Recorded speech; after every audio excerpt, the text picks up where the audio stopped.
Alors bonjour et bienvenue une nouvelle fois sur l'espace dédié au site mécaniqueuniverselle.net, le site qui vise à démontrer que l'humanité, dans son ensemble, évolue vers son ultime perfection. Cette ultime perfection, c'est grosso modo le paradis. Voilà, on construit le paradis tel que chaque être humain peut s'en faire une idée à peu près générale. La paix, la fraternité, la fin de la violence, voilà, la liberté, la fin des frontières, la fin du travail comme on le conçoit aujourd'hui, c'est-à-dire dans une sorte d'esclavage encore. Donc passer sur une autre façon d'exister sur cette planète. Et ce paradis, on le construit sans le savoir, de façon inconsciente. On y travaille tous et évidemment, ça concerne les siècles qui viennent. Il faudra encore 2, 3, 4, peut-être 10 siècles pour atteindre cet état-là. Mais l'humanité est sur ce chemin et ne peut pas ne pas aller vers cet état-là. C'est ce que j'essaie de démontrer sur le site mécaniqueuniverselle.net. Il y a toujours un lien sous les vidéos pour pouvoir le voir. Alors, je m'appuie parfois sur des pensées pour un peu développer, pour digresser, pour développer ces pensées. Et là, j'ai trouvé cet ouvrage-là d'Averroès, sur Averroès, un combattant de la pensée. Et donc Ibn Rushd, Averroès, c'est pareil. C'était un philosophe du Moyen-Âge et qui a éclairé, on va dire, la philosophie d'Aristote. Et je pense que ça a été un de ceux qui l'a amené justement en Occident, après quelques siècles d'extinction, où on ne s'est plus occupé vraiment de lui, à la fin de l'Empire romain et jusqu'à cette époque-là, jusqu'au Moyen-Âge, Aristote, alors je ne sais pas, c'est sous couvert parce que je ne suis pas un universitaire, donc c'est à vérifier. Alors, je reprends la lecture et je commente éventuellement. Alors là, c'est la page 31, l'œuvre de Ibn Rushd. Le Ta'afut, al-Ta'afut, ou la réfutation de la réfutation. Ça, c'est le livre qu'il a écrit. Dans le Ta'afut, al-Falasifa, la réfutation de la philosophie, rédigé vers 1094-1095. Al-Ghazali tentait de donner un coup d'arrêt définitif à la philosophie grecque en islam. Donc elle était là déjà présente, sans doute depuis quelques siècles, depuis que l'islam s'était constitué. Et donc Al-Ghazali, pour lui, c'était incompatible, la philosophie avec l'islam. Et ça a été un grand moment dans toutes les religions du livre, comme le judaïsme, le christianisme, l'islam, ont à un certain moment refusé le fait de pouvoir réfléchir en même temps à la philosophie ou de travailler ensemble. Voilà. Et puis, il y a eu des courants qui ont commencé à l'ouvrir et maintenant, c'est totalement ouvert. Mais il a fallu passer par des moments un petit peu de fermeture. C'est comme ça, l'histoire de l'évolution, elle passe comme ça. Et puis, à un certain moment, on passe par-dessus. Voilà. On sort toujours des moments un peu obscurs ou des moments un peu fermés. On va vers la liberté. Donc, obligatoirement, même si on passe par des moments difficiles, de contraintes ou de recul ou de violence, on en sort tout le temps et on progresse. Voilà. Et aujourd'hui, le fait de réfléchir sur la philosophie et la religion en même temps, ce qui est le cas sur la mécanique universelle, par exemple, ben voilà, c'est tout à fait courant et c'est admis, ça choque personne, voilà. Donc je continue. Il dénonçait, ce Al-Ghazali, 20 hérésies, dont 3 principales: l'éternité du monde, la négation de la connaissance des particules par Dieu et le rejet de la résurrection des morts. Ibn Rushd s'appuie sur la pensée d'Aristote pour réfuter Al-Ghazali et expose sa propre pensée dans la réfutation de la réfutation, 1180. Donc voilà, on peut dire, dans l'islam comme dans toutes les autres, et surtout à cette époque-là, où c'était quand même l'âge d'or, on pourrait dire, de la pensée, peut-être, hein, et ben, comme dans toutes les autres grandes religions, il y a de la contestation, il y a de l'évolution. Parfois, on nous fait croire que c'est pas le cas dans l'islam, mais évidemment que c'est le cas comme dans toutes les autres spiritualités. Il y a une évolution de la pensée, évidemment. Je continue. À propos de l'éternité du monde, comment se pose le problème? Le Coran, comme la Bible, dit que le monde a été créé par Dieu. S'il a été créé à un moment donné, qu'y avait-il avant? Dieu aurait-il changé d'idée? Dans ce cas, peut-on encore dire que Dieu est parfait? S'il change d'idée, qu'est-ce qui le distingue de l'homme? Voilà comment fait l'introduction celui qui a écrit ce résumé du travail de Averroès. Là, on rentre dans ce qu'écrit Averroès. On nous demande comment Dieu peut bien avoir créé le monde à partir du néant et en faire un être à partir du non-être. Voici notre réponse. Cet agent doit être tel que sa puissance soit proportionnelle à sa volonté et sa volonté proportionnelle à sa sagesse. Faute de quoi, sa capacité serait plus faible que sa puissance plus faible que sa volonté et sa volonté plus faible que sa sagesse. Alors, je reprends.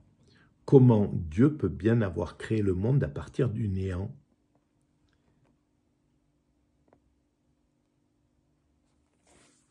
Eh bien, ça, c'est ce que la science aujourd'hui nous explique.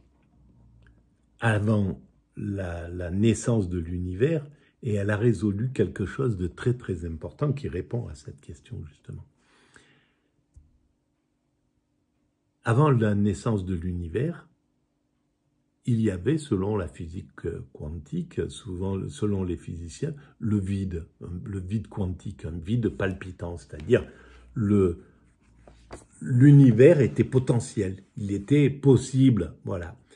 On ne sait pas comment s'était constitué ce vide, qu'est-ce que c'est ce vide? Ce vide, c'est ce qui correspond à ce que les religions appellent Dieu. Donc ce Dieu, c'est de l'immatériel. Et à partir de cet immatériel, il s'organise pour faire un monde matériel qui ressemble à de la matière, qui a l'air solide, comme on le vit, comme on le vit dans l'existence. Tout en sachant maintenant que donc la science d'abord, elle explique qu'à partir du vide, l'univers s'est créé à un certain moment. Et donc, en créant cet univers, l'espace et le temps se créent. À partir de là, l'espace et le temps se créent. Avant, il n'y a pas l'espace ni le temps dans ce moment. Mais il y a tout ce potentiel. Donc, cette idée du divin est tout à fait logique, quoi. C'est quelque chose d'immatériel, d'invisible, qui crée cet univers à partir de quelque chose qui n'existe pas dans la réalité. Et donc, quand on voit après le résultat, c'est-à-dire l'univers tel qu'il est on sait très bien qu'il est constitué de particules élémentaires et que ces particules, au final, elles sont immatérielles quasiment. On arrive au fait qu'il n'y a pratiquement plus de matière, mais c'est plus que de l'énergie, c'est plus que... voilà, et la science évolue encore dans ce sens, avance encore, on va vers le fait que c'est la conscience qui met en œuvre la matière, les choses telles qu'elles sont. Donc, on voit que cette immatérialité, elle constitue la création telle qu'on l'aperçoit. Et le temps est une des composantes qui nous sert, qui est inclus dans cette création. Cette création, et c'est quand même proprement inouï d'avoir pensé à une création qui apparaît, donc, qui vient de rien, de ce vide, qui devient, à partir du Big Bang, d'une sorte d'énergie, d'une sorte de quelque chose qui va faire que les particules immatérielles s'organisent de façon à faire cette matière qui va être l'univers. Cet univers va se répandre, donc va enclencher le temps, et l'espace. L'espace parce qu'il se répand, donc à partir de ce point zéro qui est le Big Bang, donc de cette projection, l'univers va se répandre. Donc s'il se répand à partir du moment où il était là et il avance là déjà, ben, il faut du temps, il faut qu'il y ait le temps qui lui permette de le faire. Donc le temps est créé pour ça. L'espace est créé pour ça. Mais c'est pas originel. Originel, c'est le divin, et c'est ce qu'on appelle le divin, c'est le vide quantique qui est immatériel. Donc, ce qui est originel, même dans ce qui nous compose, c'est l'immatériel. Et c'est pourquoi on peut imaginer que notre cerveau, nos idées, tout ce qui est immatériel chez nous, chez un être humain, quand il meurt, il rejoint quelque chose d'immatériel. C'est pas idiot de penser comme ça, comme le pensent les religions. C'est-à-dire que on va vers le paradis ou le monde des idées selon Platon, ou la philosophie a pensé la même chose. Hein. Voilà. Donc, qu'il y ait quelque chose derrière cette puissance. Voilà. Donc, je continue. Et si certaines de ces puissances à Dieu étaient moindres que celles d'autres, il y aurait alors plus de différence entre les siennes propres et les nôtres, tandis que l'imperfection l'affecterait comme elle nous affecte. Évidemment, il n'y a pas d'imperfection, mais il n'y en a pas pour nous. Nous, on a besoin de penser qu'il y a de l'imperfection pour créer cet univers, pour amener l'humanité à la perfection. Il faut qu'on se pense imparfait. On n'est pas imparfait, on est parfait au présent, tout en étant perfectible. On a les deux conditions en nous. C'est-à-dire que on ne peut pas être autre chose. Et ce que nous sommes dans nos imperfections construisent cette perfection. La perfection ne peut pas se passer de nos imperfections.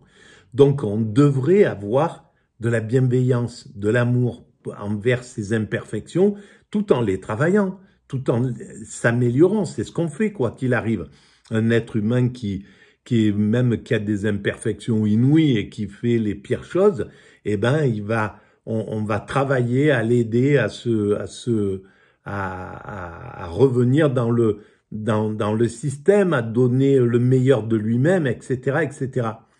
Ça me fait penser que là, il y a je viens de lire un article sur TikTok où quelqu'un qui est considéré comme un tueur en série vient d'être relâché après 30 ans ou je ne sais plus combien de prison.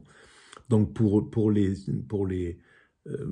spécialistes, il n'est plus dangereux. Voilà. Donc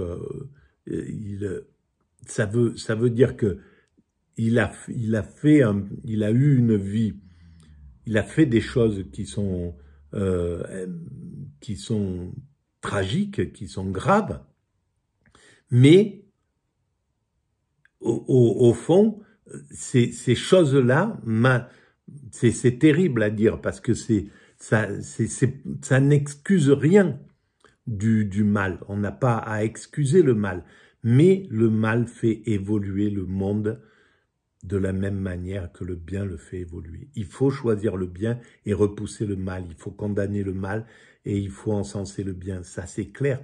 Mais le mal, il a une vocation. Il travaille à cette humanité. Et ce qu'on juge comme imparfait, font partie de la perfection pour construire l'humanité.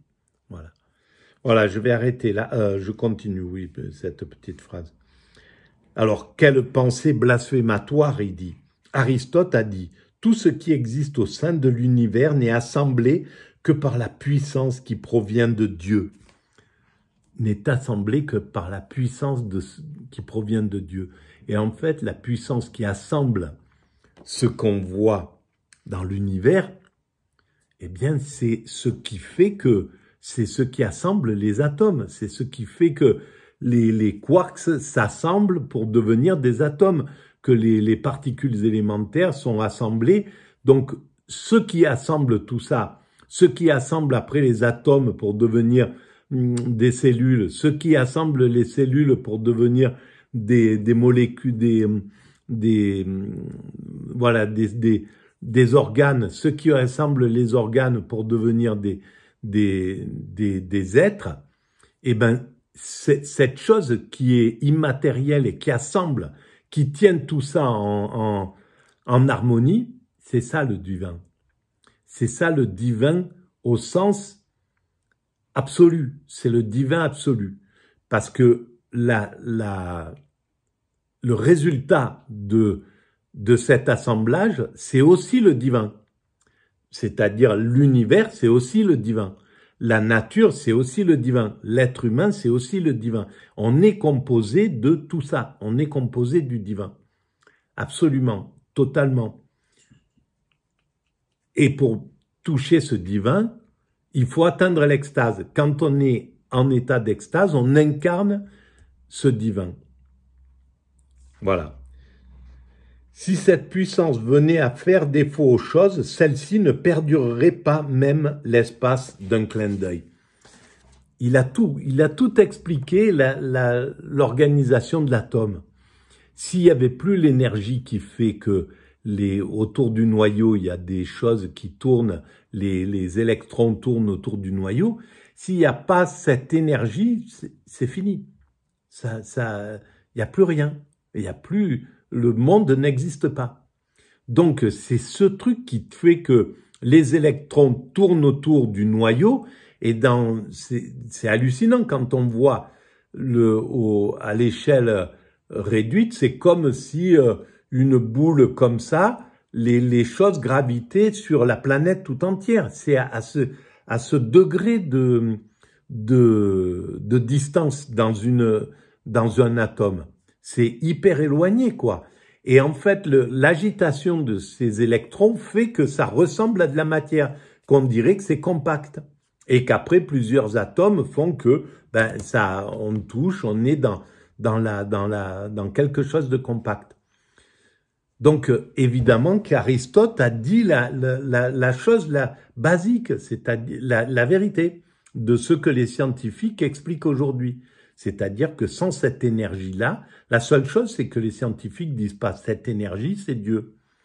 Alors, ils commencent un petit peu à parler de le boson de Higgs, c'est la particule de Dieu, mais ils peuvent pas dire encore c'est ça le divin en réalité. Dans sa forme essentielle.